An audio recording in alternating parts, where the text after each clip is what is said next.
We're going to now get into the legislative part of this. We're going to run through some of the state legislators who've taken time out and some of them made very long trips to be with us today to share the experience in their state. Our first speaker is a friend of mine who I've worked with. It's Senator John Albers from the 56th District of Georgia, and he's going to let us know about some of the CON efforts in the state of Georgia. We've heard about Georgia all day long, so we'll hear some more about it. John, thanks. Thanks, Hal. Good afternoon. This has been a very enlightening day. Thank you to everyone who's presented. I certainly have learned an awful lot. I feel like I've got to defend my state's honor just a little bit after being beat up here. And I'm going to just give you a quick snippet because it's part of the justification strategy that we're going to use moving forward. Georgia actually is doing extraordinarily well in many areas. We've been the #1 place to do business for the last 4 years in a row. We're now the 8th largest state, surpassing Michigan.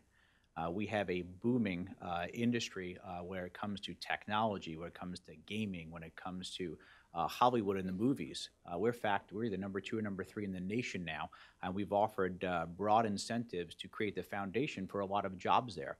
We have the busiest airport in the world, and we also have the largest growing port in the world. So a lot of goodness happens, but when you're the #1 state to do business in, there's only one place to go, and that's down.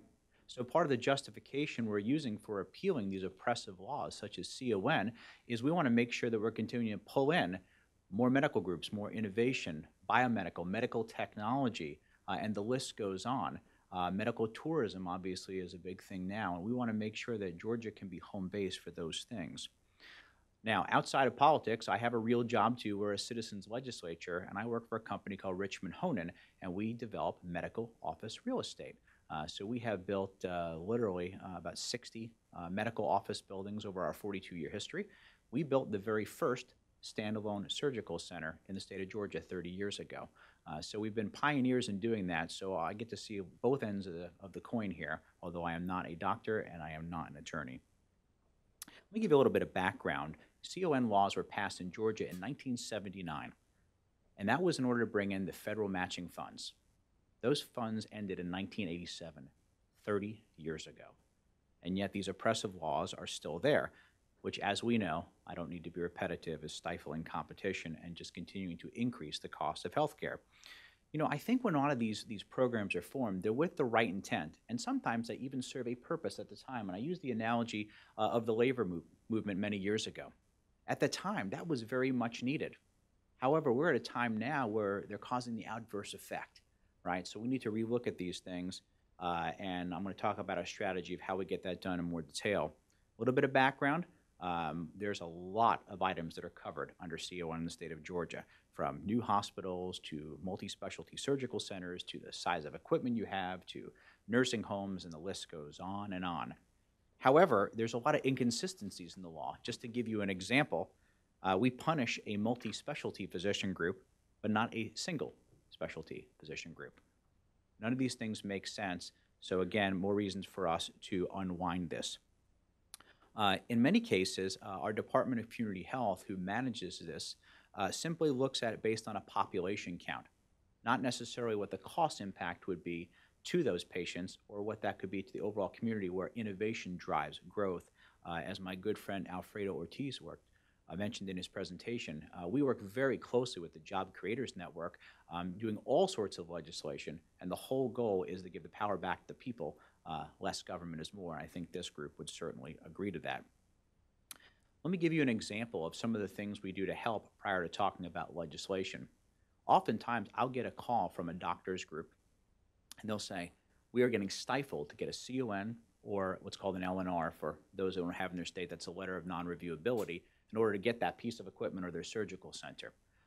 And what happens is the non-for-profit hospitals, 65 lawyers on them to stifle that competition.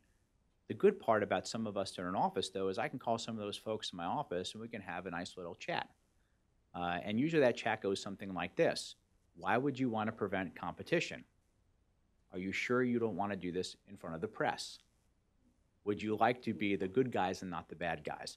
And thanks to the work being done right now with the pending litigation, that has helped our argument a lot because they do not want to cause too much angst that would give reason for that lawsuit to have even more ammunition than it already does.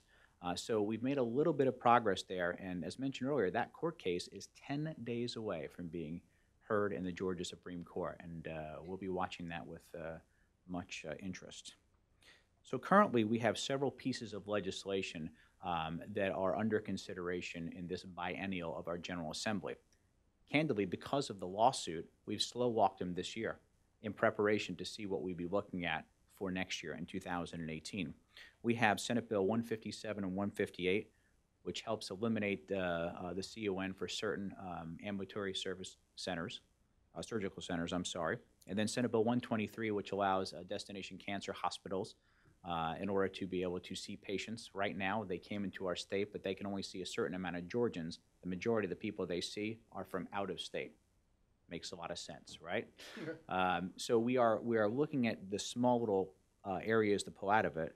However, what we're really going to do once we get the outcome of this lawsuit is hopefully we've unwound the whole thing and we're focusing on the next item. However, if not, we have a strategy that's got 3 parts in it. The first part will be to look at using the big items, which are the ASCs, the caps removed for all the equipment, the rehab, the cancer centers, the upgrading of hospitals, home health, where everybody gets a win when you do that. Again, taking one bite at a time at the apple. It's also very different in Georgia in the urban and the rural areas. So we have to address those a little bit differently. The second thing we do once we get that accomplished, we'll be going after the skilled, nursing, assisted, personal care homes, all the stuff to help out our seniors. Great timing as well with our aging population. And round 3 is going to be everything else. But we think if we do that in a way that everybody can get a win, we're not trying to boil the ocean, we can really accomplish something and move this forward. You know, repealing these outdated laws, again, I know I'm preaching to the choir, allows the free market to thrive. And if we're really going to do something, and we're going to stop talking about it and bringing solutions to reduce the cost of health care, this is the way we'll do it, and specifically in Georgia. And it is my hope we'll do something so good that I can work with my friends in ALEC and NCSL and certainly with Job Creators Network to share our story with others. Alfredo mentioned a quote from Ronald Reagan, and I have one as well. You know, government does not solve problems, it subsidizes them. We have a great opportunity in Georgia and across the nation to repeal these laws, and hopefully once we begin, the tidal wave will continue across. I'm committed to achieving this goal, working with Hal and so many others to do that, but the only way we'll do this is as a team working together. I look forward to future conferences like this when we have a board up there that says now there's only 5 states left with CON laws, and there's a plan to get rid of those as well. So let's let the free market thrive, and let's go make a real difference in people's lives. Thank you. God bless you. John, that was excellent. Does anybody have any questions about what's going on in Georgia legislatively? In your fight, how much is this a bipartisan effort on that you find allies on the other side of the aisle, or is this mostly kind of a party fight as well as a fight against the interests? No, actually, it's a pretty much a bipartisan solution on this, and again, very different between urban and rural and suburban than it is necessarily down party lines. But I think that you know, I'll work with anybody at any time. Roll up your sleeves with me, and I'll work with you on any issue. I don't care what designation is next to your name. Yes, ma'am.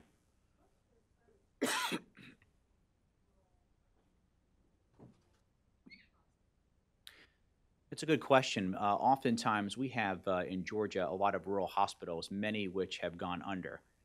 The problem with that story is if you've got 3 hospitals in an area that has a population does not even support 1, I can make the argument that 3 probably didn't make sense to begin with. And by the way, they all started under the CON laws, right? So things were obviously out of balance. But the way we have to approach that a little bit differently is while we're passing one law, we have to then in parallel work on how we're going to get funding out to them, setting up charity clinics and other industry and tax credits so they're working in tandem with each other.